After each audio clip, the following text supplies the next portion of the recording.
দেশে শিল্প উৎপাদন ও রপ্তানি সক্ষমতা টিকিয়ে রাখতে ক্রমেই বাড়ছে চীনের উপর নির্ভরতা। হিসেব বলছে বর্তমানে চীনা বিনিয়োগের পরিমাণ দাঁড়িয়েছে প্রায় 1,000 কোটি ডলারেরও বেশি। দেশের বন্ধ শিল্প কলকারখানা চালু করতে চীনের সহায়তা চায় বাংলাদেশ। একই সঙ্গে বিনিয়োগেরও আশা সরকারের। রাজধানীর আইসিসিবিতে বাংলাদেশ চীন গ্রিন টেক্সটাইল এক্সপোর উদ্বোধনী অনুষ্ঠানে এসব কথা বলেন বাণিজ্যমন্ত্রী খন্দকার আব্দুল মুক্তাদির। এ সময় চীনা রাষ্ট্রদূত জানান, নতুন সরকারের সঙ্গে দ্বিপাক্ষিক বাণিজ্য সম্প্রসারণে কাজ করছে চীন। দেশে শিল্প উৎপাদন ও রপ্তানি সক্ষমতা টিকিয়ে রাখতে ক্রমেই বাড়ছে চীনের উপর নির্ভরতা। হিসেব বলছে বর্তমানে চীনা বিনিয়োগের পরিমাণ দাঁড়িয়েছে প্রায় 1,000 কোটি ডলারেরও বেশি। এর মধ্যে বিনিয়োগ রয়েছে শিল্পাঞ্চল, বিদ্যুৎ কেন্দ্র, রেলওয়ে, বন্দর সম্প্রসারণ, টেলিকম ও অবকাঠামোতে।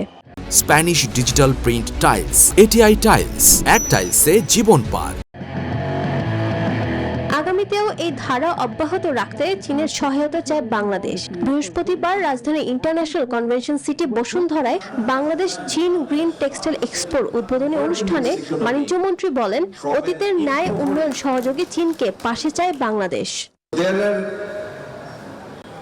tens of avenues where the both countries can forge relationship and proceed.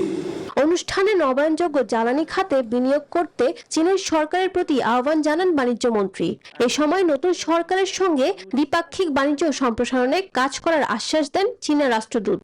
We are seeking Chinese assistance or partnership in generating large-scale solar power.